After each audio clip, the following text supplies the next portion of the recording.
Gotta watch these niggas when they up in your environment. Every time a gun around, a nigga going live again. It's hot, bro, running with hoes, he a fireman. Shit could be electric, I still ain't gonna slide with him. Sword off under your chin, look like a violin. Cowards die 1,000 deaths, it's time to die again. I ain't trying to eat with new niggas, tell them I'm dieting. Niggas trying to ball with a baller, tell them to try again. Throw so many stacks in the club, these strippers rioting. I'ma pop a couple in the morning like they vitamins. I'ma pay so and Sosa, standing on the sofa. Hoes going loca, trying to throw the chocha.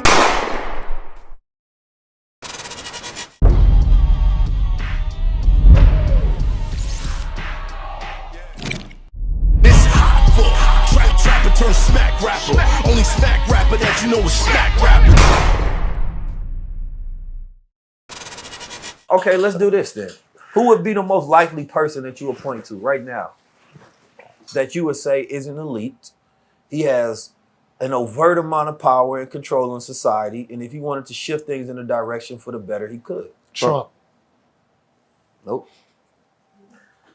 Yeah, Elon. That was my guess. So what he got? He got the Doge. Mm-hmm. What's the Doge? The Doge, this ain't the first time a Doge existed. The Doge was a position in a oligarch society in ancient Venice. It lasted for 1,100 years. Napoleon Bonaparte is the reason that it failed. But the governing class at that time, the elites, would position somebody as the Doge for that society to do things that they normally couldn't do, right? So now he looked at their blueprint all them thousands of years ago and said, well, I'm going to become the Doge in today's time, right? I need to do things that politicians can't do. Donald Trump is the president, I'm going to be the Doge. They created it as an acronym, Department of Government Efficiency, Right. but Doges had lasted for hundreds of years, right? At a certain point in time, they just became symbolic power, right? This person that we use to kind of scapegoat that's doing things.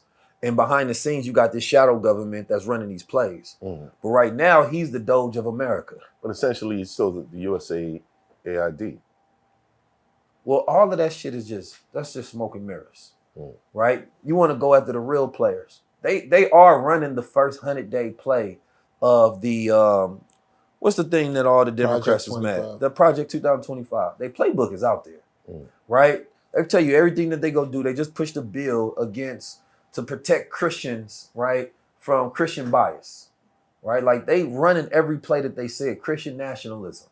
So when you look at that, Elon Musk is unchecked power, right? The politicians don't know how to deal with him because they have created them a Doge. They said, we're going to give this man power to rule and do things, cut the government. They trying to stop him from getting the treasury books because he's not even doing it himself. He got algorithms and machines that's going in there and cutting things.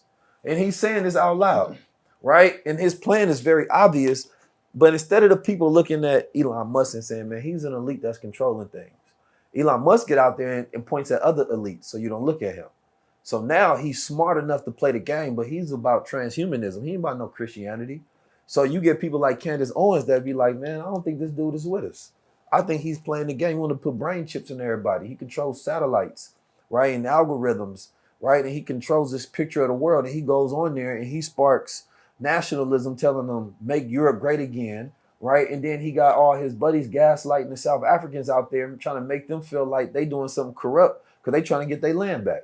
He uniting all these white people, right, under this guise to say, nigga, we not. And he's been telling people we not having enough babies. We about to be minorities. That's what he's been pushing, right? He's not talking about the whole world. Africa having a lot of babies. The Asians having a lot of babies. He's saying white people are not having enough babies. Right? So that puts a fear of annihilation. That means that we're in an emergency time. How do we get more power? Right? We need more power. And if we're going to be a minority in this time, then it's not going to be based on our numbers. So let's have robots. Let's replace the brain power with AI power. We don't need niggas no more. We don't need people no more, right? At first, it's going to feel like a convenience. You go consent to it. It's like, it's making my life better. And then you're going to realize it's just controlling your life. So that's why I say today, they're not going to do a physical war against you. They're going to get you to consent to everything. And you're not even going to realize it. The world will grow wiser and weaker. 100%.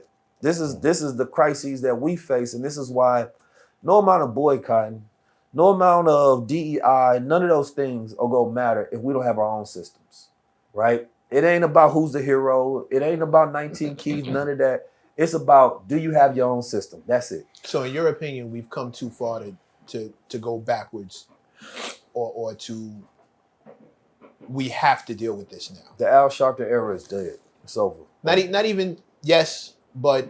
Say that again, please. Hold on a second. The Al Sharpton era is dead. From the technology standpoint, you're saying that there's no way around opting out anymore. Yeah, building, just having your own, doing your own.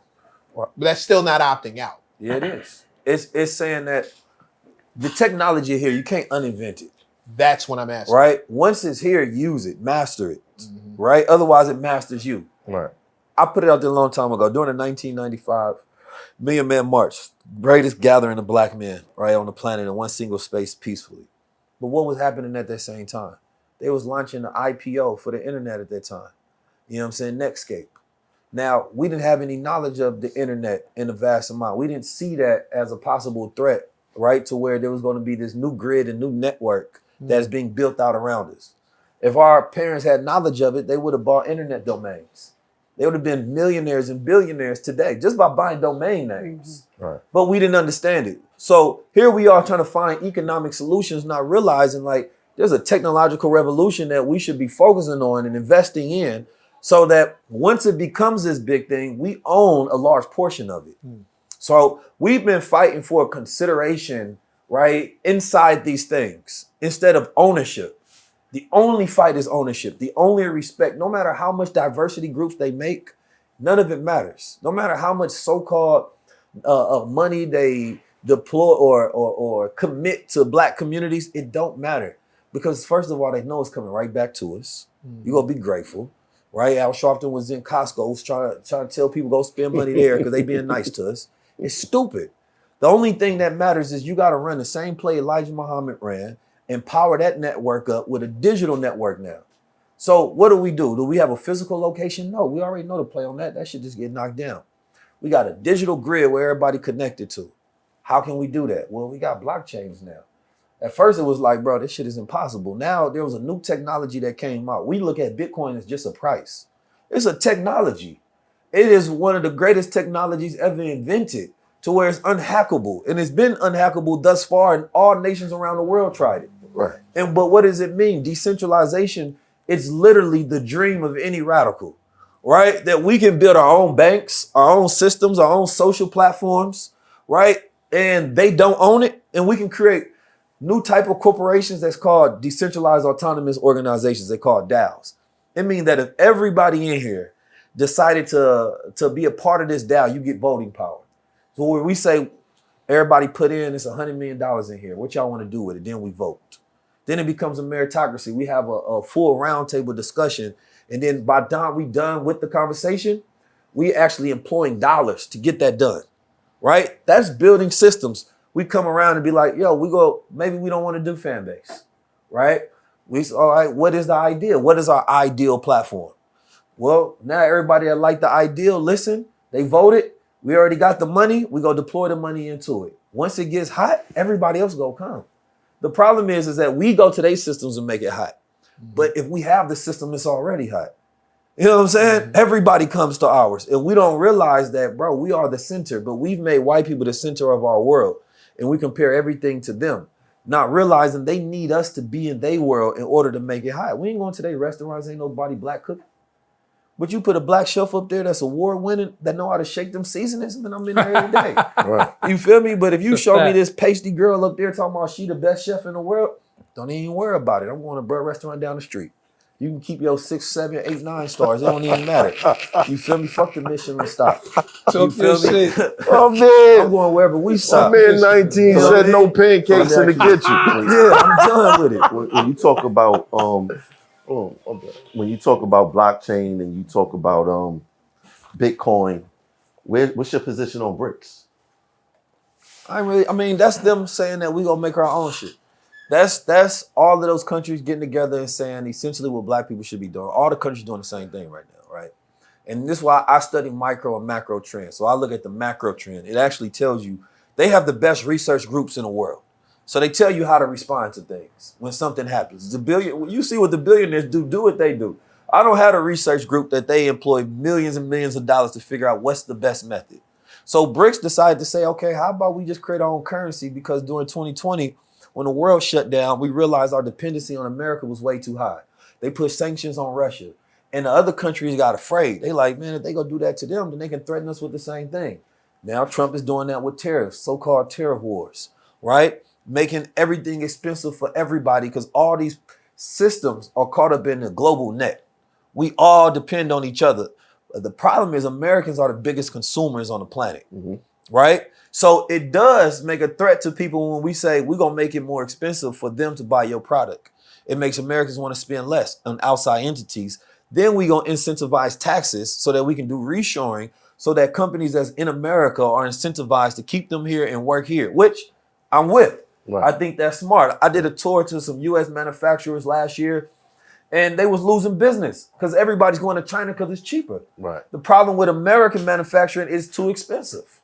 So yes, you got to incentivize it so they can keep their prices down, right? And they get these tax deductions and things of that nature so that they can be profitable. Right. And then you should force countries to say, you know what?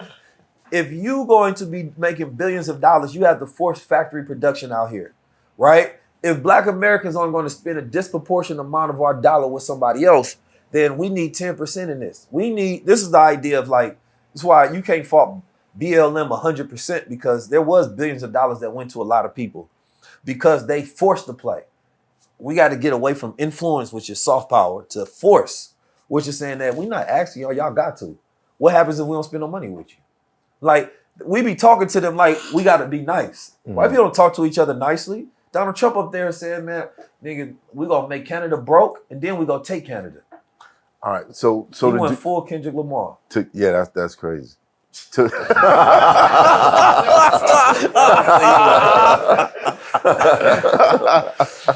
That'd be wild. You know, I think about that. Like, what happens to the deportees? Because half of Flatbush is in Toronto right now. But anyway, get back.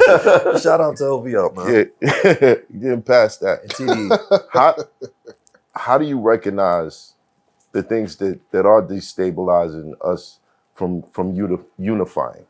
Can you give me 3 major things that you recognize, like, okay, these things were designed specifically to keep us from getting to this goal? It's Hoffa, trapper turn smack rapper. Only smack rapper that you know is smack rapper.